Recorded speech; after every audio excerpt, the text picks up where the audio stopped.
Misteri mengerikan dari kedalaman. Rahasia monster laut yang terungkap. Assalamualaikum, sahabat satu pesan. Pernahkah kamu membayangkan apa yang tersembunyi di kedalaman samudra yang gelap dan tak terjamah? Di luar desas-desus kuno, ada bukti nyata yang membelah dunia sains dan spekulasi.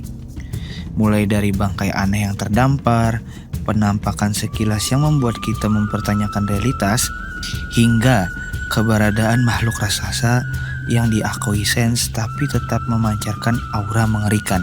Semuanya menyatu dalam narasi abadi tentang monster laut.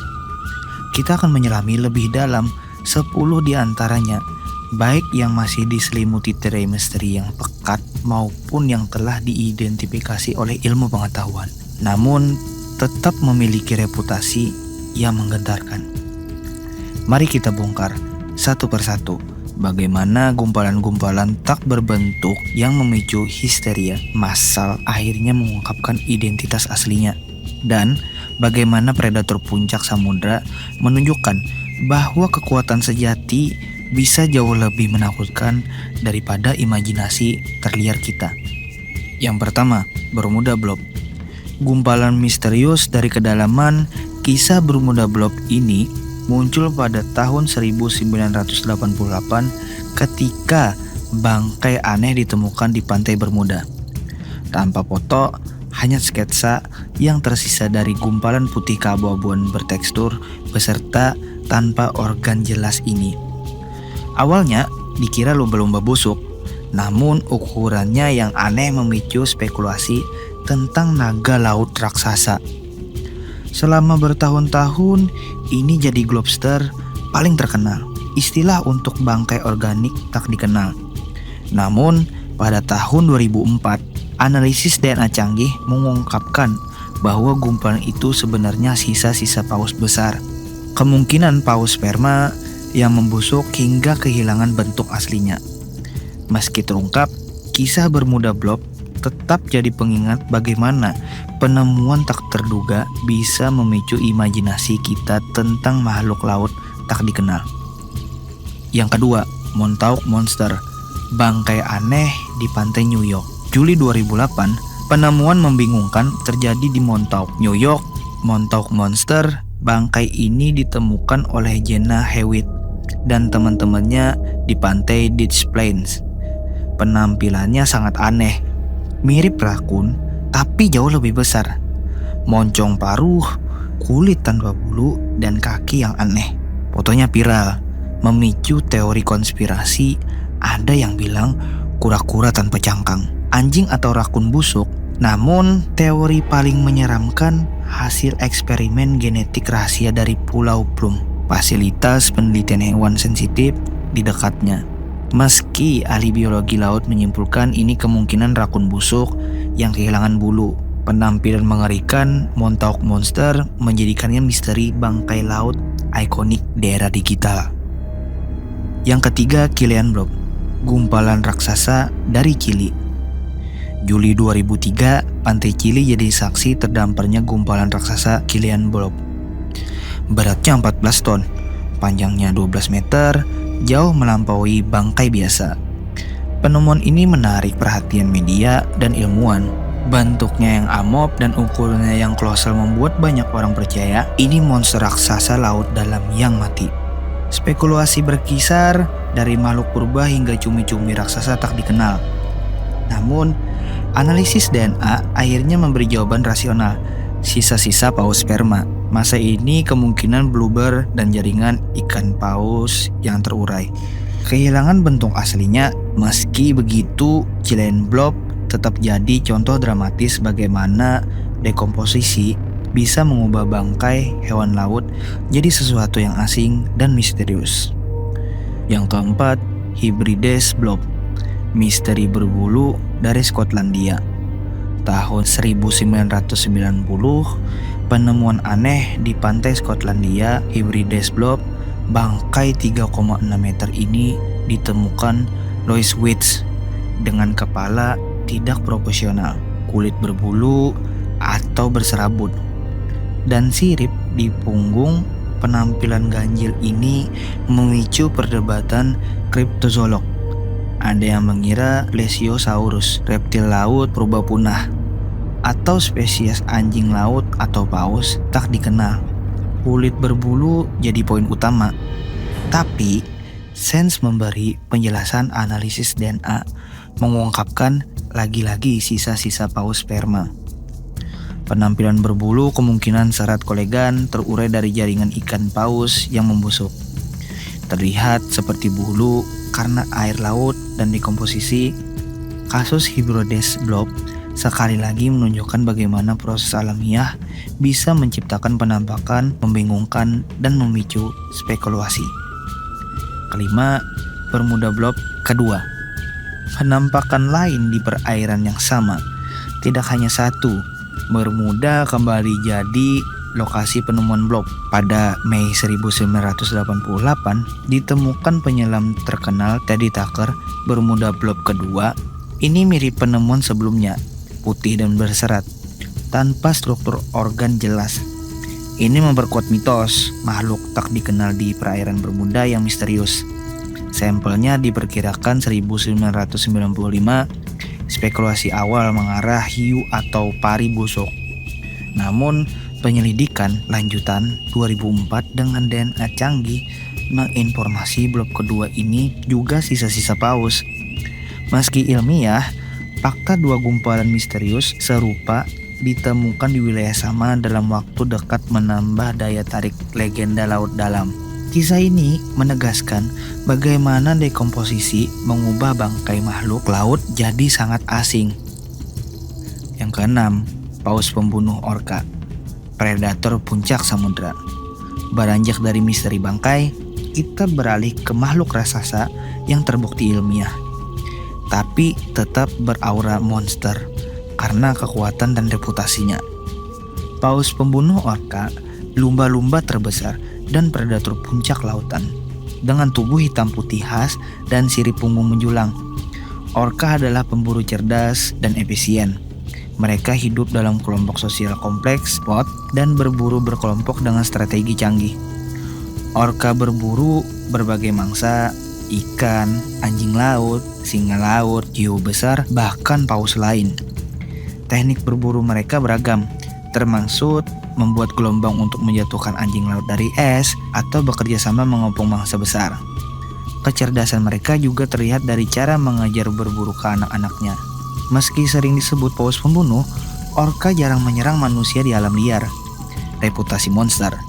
Mereka berasal dari kekuatan, kecerdasan, dan posisi puncak rantai makanan laut, menjadikan mereka predator paling ditakuti dan dihormati di samudra. Yang ketujuh, hiu penjemur, raksasa lembut di permukaan. Tidak semua hiu raksasa menakutkan. Hiu penjemur adalah hiu terbesar kedua di dunia setelah hiu paus. Hidup di lautan beriklim sedang hingga hangat, meski ukurannya bisa 10 meter lebih. Hiu penjemur sangat tenang dan tidak berbahaya bagi manusia. Mereka pemakan filter, penyaring plankton, dan organisme kecil dari air dengan mulut terbuka lebar.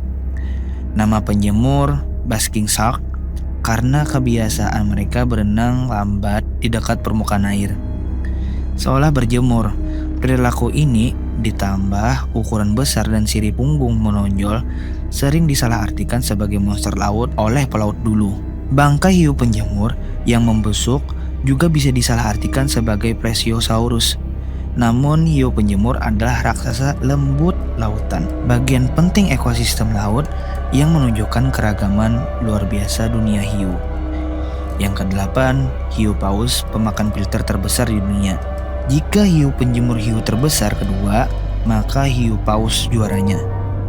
Sebagai ikan terbesar di dunia, hiu paus bisa tumbuh hingga 18 meter lebih dan hidup 70 tahun. Meski ukurannya kolosal, hiu paus sangat lembut dan tidak agresif. Seperti hiu penjemur, mereka pemakan filter, makanan utama plankton, alga, dan ikan kecil yang disaringi dari air.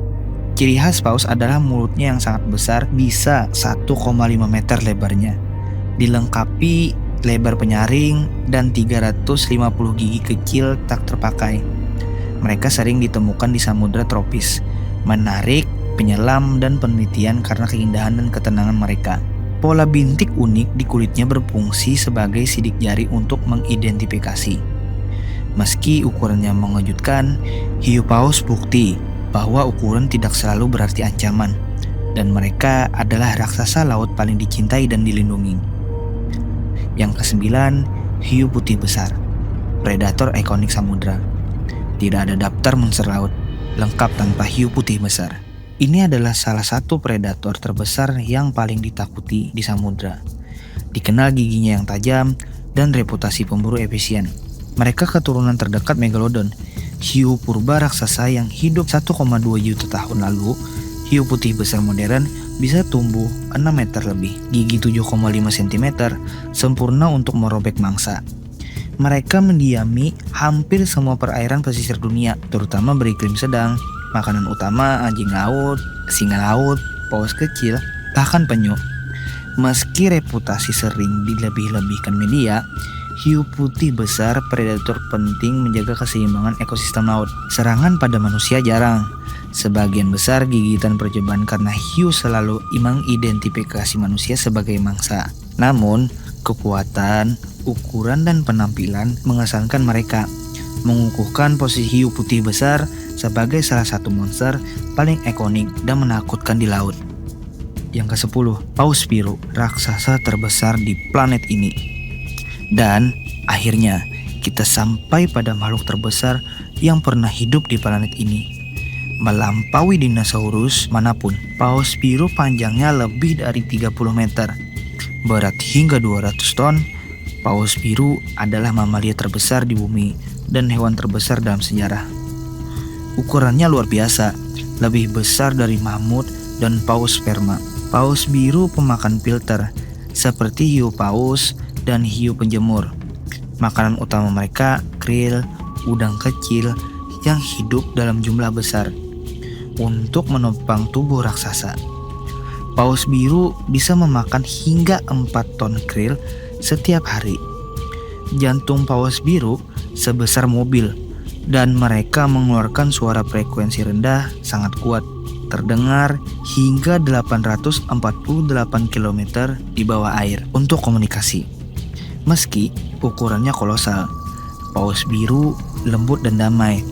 Populasi mereka menurun drastis karena perburuan, tapi upaya konservasi sedang berlangsung. Keberadaan paus biru pengingat menakjubkan akan skala kehidupan di lautan dan keajaiban evolusi. Dari gumpalan misterius yang tersisa-sisa paus, hingga predator puncak yang cerdas dan raksasa lembut pemakan plankton, kisah tentang monster laut terus memukau kita. Mereka mengingatkan kita bahwa samudra masih menyimpan banyak rahasia yang belum terungkap, dan bahwa di setiap kedalaman ada kehidupan luar biasa yang menunggu untuk ditemukan atau dipahami lebih dalam. Terima kasih telah menonton video ini sampai habis. Jangan lupa untuk klik tombol like jika kalian menyukai video ini. Tinggalkan komentar dengan saran konten apa lagi yang ingin kalian dengar. Subscribe channel ini agar kalian tidak ketinggalan setiap kali kami mengunggah konten menarik lainnya. Sampai ketemu di kisah-kisah selanjutnya. Misteri tersembunyi, mitologi Arab lebih dari sekedar jin. Assalamualaikum warahmatullahi wabarakatuh. Sahabat satu pesan yang dimuliakan Allah, semoga kita selalu dalam keadaan sehat walafiat. Amin ya rabbal alamin. Di luar jin yang sudah kita kenal, ada banyak makhluk mitologi Arab kuno yang tak kalah menarik, namun kurang mendapatkan sorotan. Kita akan mengungkap 5 makhluk paling misterius dan menakjubkan yang bersembunyi di balik tabir legenda Arab, melalui kisah-kisah kuno yang kaya, terutama dari Mahakarya 1001 Malam, dan melihat bagaimana mereka berinteraksi dengan dunia kita. Nah, pembahasan kita kali ini tidak jauh-jauh dari jin. Mereka ini masih satu kelompok, satu kategori sama jin. Hanya saja mereka kurang mendapatkan exposure. Jadi kurang dikenal oleh orang-orang awam. Apa saja sih makhluk-makhluk mitologi dari Arab selain jin? Jin adalah inti dari mitologi, bukan sekedar makhluk mitologi. Mereka adalah iblis. Oleh karena itu, saksikanlah terlebih dahulu. Tetapi sebelum aku masuk lebih dalam, ini adalah penapian. Mohon maaf jika aku ada salah penyebutan nama atau cerita yang aku sampaikan ini tidak sesuai dengan pengetahuan Anda yang lebih tahu. Nah, aku membawakan topik ini dengan maksud ingin berbagi ilmu. Jadi, semua orang dan setiap individu dan berbagai agama, mari kita bersatu untuk pengetahuan. Ilmu ini bisa jadi sumber pengetahuan dan hiburan Anda di rumah ataupun di mana Anda berada. Jika membahas mitologi Arab kuno, orang-orang lokal Arab pada saat itu banyak yang bercerita berdasarkan dari sumber yang bisa dibilang cukup jauh ke belakang masanya, sampai ke masa lebih kuno, bahkan lebih jauh. Bahkan sebelum itu, yang dimana masanya saja tidak tahu namanya apa. Silahkan tanyakan saja kepada Dr. Pegapang. Maaf, itu adalah referensi dari One Piece. Mohon maaf, aku terbawa suasana. Nah, di samping itu, sumber yang paling umum itu diambil dari cerita tertua yang judulnya adalah cerita 1001 Malam. Ini bisa dibilang mirip seperti Poetic Edanya di Nordik. Apakah Anda sudah memiliki Poetic Edanya? Pokoknya intinya mitologi di Arab itu banyak diceritakan lagi di cerita 1001 Malam. Mitologi Arab yang akan kita bahas hari ini. Sumbernya itu bisa berasal dari macam-macam tempat, bahkan di luar Arab, lebih tepatnya Persia, Madagaskar, dan India. Nomor 1 adalah Ruh dan Anka. Ini adalah makhluk yang wujudnya berupa burung raksasa, yang saking besarnya sampai-sampai gajah saja bisa diangkat olehnya. Nah kan, besar sekali, sudah seperti burung elang mengambil ikan di laut. Pokoknya semudah itu. Asal muasal makhluk ini dipercaya berasal dari Pulau Madagaskar, dan cerita tentang makhluk ini banyak sekali versinya. Tetapi yang paling terkenal adalah cerita dari 1001 Malam. Lebih tepatnya di cerita Sinbad sang pelaut. Nah, pelaut yang bernama Sinbad ini melihat penampakan ruh sebanyak 2 kali, yaitu di perjalanan dia yang kedua dan yang kelima. Jadi apa itu? Pertemuan yang pertama terjadi saat Sinbad terdampar di suatu pulau yang sangat jauh dari peradaban. Ia benar-benar terasingkan, tidak tahu ia di mana, tidak ada orang-orang, tidak ada toko ini itu. Tidak ada seorang pun yang tahu. Nah, di tengah-tengah perjalanannya untuk mencari tempat yang ada peradaban, ia melihat dari jauh ada sebuah telur, tapi ini telurnya bukan telur kecil. Ini telur raksasa sekali. Nah, saking raksasanya, ia tetap datang. Ia juga penasaran, apa sih itu? Saat jaraknya dengan telur itu semakin dekat, tiba-tiba langit berubah menjadi gelap karena mataharinya tertutup oleh induk yang memiliki telur itu. Yang mana induknya ini merupakan burung raksasa yang dikenal sebagai Ruh. Ini dia, di situ si induk mendarat di dekat telurnya tanpa sadar ada Sinbad di sana. Tidak lama kemudian, induknya ini tertidur. Melihat kesempatan ini, Sinbad untuk memutuskan untuk menjadikan burungnya ini sebagai alat transportasinya untuk menuju ke tempat peradaban dengan cara mengikat badannya dengan sorban ke kaki burung ini. Nah, di pagi harinya benar saja si induk terbang dan rencana Sinbad ini berhasil. Ia benar-benar terbawa oleh si burung itu. Saat induk ini mendarat untuk mengambil makanan untuk anaknya, Sinbad langsung cepat-cepat melepaskan dirinya dan langsung bersembunyi di balik batu. Tentu saja, Simbad berhasil sampai di tempat yang lebih dekat dengan peradaban. Tanpa si Ruh ini menyadari kalau tadi yang di kakinya ada yang ikut. Itu pertemuan pertama. Pada saat pertemuan kedua tidak semulus dengan apa yang dilakukan pada saat yang pertama. Si Simbad sedang berlayar bersama kru dan anggotanya. Ia adalah pelaut. Melihat telur raksasa yang Simbad sudah tahu itu punya siapa dan itu apa. Dan ia memberitahu kepada anggotanya, kalian jangan melakukan apa-apa dengan telur itu. Tidak usah membongkar atau memecahkan apapun. Lebih baik kita menjauh saja dari telur itu. Itu buruk. Buruknya mereka ini tidak mendengarkan apa kata Simbad dan malah membongkar telur yang sebesar itu dan dijadikan makan malam. Di tengah-tengah mereka lagi makan besar, datanglah si induknya Ruh dan berujung mereka kena amukan dari si burung raksasa itu dan habis semua nyawa kru satu kapal. Kecuali siapa? Dapatkah Anda menebaknya? Sinbad. Ia berhasil kabur dan bertahan hidup 2 kali bertemu dengan makhluk yang seperti itu. Itu namanya Ruh. Kemudian ada lagi yang namanya Anka. Kenapa aku masukkan di satu kategori? Karena bentuknya juga burung. Hanya ada bedanya, Anka ini dipercaya sebagai makhluk besar yang cantik dan bagus sekali. Sampai ia dibilang versi Arabnya dari Ponik. Anka ini juga dijadikan sebagai simbol kemurnian dan kecantikan. Sedangkan Ruh dikenal sebagai makhluk yang berbahaya atau menyeramkan. Ya, jadi seperti bertolak belakang. Bisa dibilang juga kedua makhluk ini adalah gambaran dari segala sesuatu yang baik dan buruk. Itulah Ruh dan Anka. Kedua adalah Bahamut. Makhluk yang satu ini wujudnya berupa ikan. Ada yang bilang ikan, ada yang paus raksasa. Itu tergantung versi-versi lainnya. Pokoknya ia sangat besar. Sampai pada titik di mana makhluk ini dipercaya sebagai penopang dunia.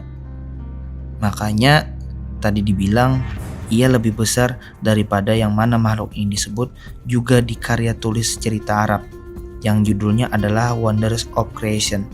Yang disebut dengan bahasa Arab ialah Ajaib Al-Mukhluqat. Dituliskan juga kalau bumi ini berada di atas punggung seekor banteng. Banteng besar yang berdiri di atas Bahamut ini. Ini ada bumi dan di bawah bumi ada banteng besar. Di bawah banteng besar itu adalah si Bahamut. Ada 3 lapis, tapi aku belum selesai sampai di situ. Di bawahnya lagi ada malaikat yang menopang si paus dan banteng besar tadi. Di versi lain yang bukunya Ajaib Al-Makhlukat Al-Maujudat, malaikatnya di atas banteng yang seperti di gambar ini. Lalu sekarang bayangkan, manusia itu sekecil apa di bumi? Nah, nama Bahamut ini juga dapat dipastikan mirip sekali dengan makhluk yang ada dari Alkitab di Old Testament atau Perjanjian Lama, yaitu adalah Bahamut. Jadi seperti apa? Bahamut ini disebut di dalam Book of Job, yang mana keberadaannya sudah ada sejak keberadaan dunia sebelum dibentuk. Jadi itulah Bahamut. Ketiga adalah Nas-Nas. Makhluk yang satu ini dinilai paling seram dan menjijikan daripada makhluk-makhluk lain yang tidak memiliki keindahan. Ia disebutkan juga di dalam cerita 1001 Malam. Memang kebanyakan mitologi Arab itu banyak muncul dari 1001 Malam. Salah satu cerita yang dalam koleksinya 1001 Malam itu ada yang judulnya Stories of the Sage and Scholar, yang mana membicarakan si Nas-Nas ini. Siapkah kalian menghadapi kengerian yang tak terlukiskan? Bayangkan, ini mayat busuk yang melompat cepat dengan 1 kaki, 1 tangan, dan separuh wajah. 1 sentuhan darinya dan hidupmu berakhir. Itulah Nas-Nas. kengerian yang tak terbayangkan. Alasan ia dibilang menjijikan itu karena nas-nas ini berubah mayat busuk yang sudah rusak. Si nas-nas ini merupakan hasil dari gabungan anak manusia dan syekh. Syekh itu semacam jin juga, iblis. Jadi penggambaran atau wujudnya bisa dibilang seperti korban mutilasi. Ia merupakan makhluk yang terdiri dengan satu kaki dan satu tangan, terus bentuk mukanya juga hanya separuh. Dapatkah Anda membayangkan? Tidak jelas, bukan memang tidak jelas, makhluknya seperti itu. Dengan wujudnya seperti itu, ia bisa bergerak dan melompat-lompat secara cepat. Keempat adalah dandan. Lagi-lagi makhluk yang wujudnya berupa ikan besar dan bisa masuk ke kategori paus. Ini kedengarannya seperti Bahamut yang tadi, yang menopang bumi, tapi bedanya dengan yang sebelumnya. Dandan ini tinggalnya benar-benar di dalam laut, bukan di bawah bumi, tidak menopang bumi, dan dari ukuran juga. Dandan ini tidak sebesar Bahamut. Ia jauh lebih kecil, karena sekecil-kecilnya makhluk mitologi sudah pasti besar juga, dan masih bisa menelan satu kapal besar. Jadi dulu bisa dibayangkan, pada masa Arab kuno dipercaya makhluk ini, si dandan, disebut Tabib Albar. Tabib Albar merupakan dokter of the sea, yang secara jelas itu artinya adalah penyembuh atau pengobat dari laut. Terus menurut filsuf muslim pada masa itu, yaitu adalah Jabir bin Hayyan, ia percaya si penyembuh laut ini adalah makhluk yang mempunyai pengetahuan luar biasa. Ditambah lagi, pada waktu-waktu tertentu, makhluk ini juga kadang berubah menjadi putri duyung yang mempunyai permata cantik di keningnya. Dan dari permatanya, inilah ia dapat menyembuhkan orang-orang dari segala macam penyakit. Hence the name penyembuh laut atau the doctor of the sea. Jabir bin Hayyan pun percaya kalau makhluk ini bukan makhluk yang mesti ditakuti. Bagaimana menurut kalian, sahabat satu pesan? Jadi, dandan ini bisa dikonversikan, bisa berubah bentuk menurut filsuf Islam Jabir bin Hayyan. Yang kelima adalah palak. Versi Arabnya dari makhluk mitologi Nordik yang disebut Jormungandr. Jormungandr adalah ia makhluk mitologi di Nordik yang merupakan ular raksasa dan dipercaya saking besarnya itu sampai mengelilingi bumi, dan sewaktu-waktu ia mempunyai kemampuan untuk menelan bumi itu sendiri. Palak ini tidak begitu banyak diketahui. Jadi kita hanya tahu deskripsinya palak merupakan makhluk mitologi yang bentuknya ular besar. Nah sahabat satu pesan, dari sini ada 5 makhluk mitologi dari Arab, dan menurutku ini menarik. Terlebih lagi nas-nas yang suka mengejar, itu sungguh menyeramkan. Sampai jumpa di kisah-kisah selanjutnya.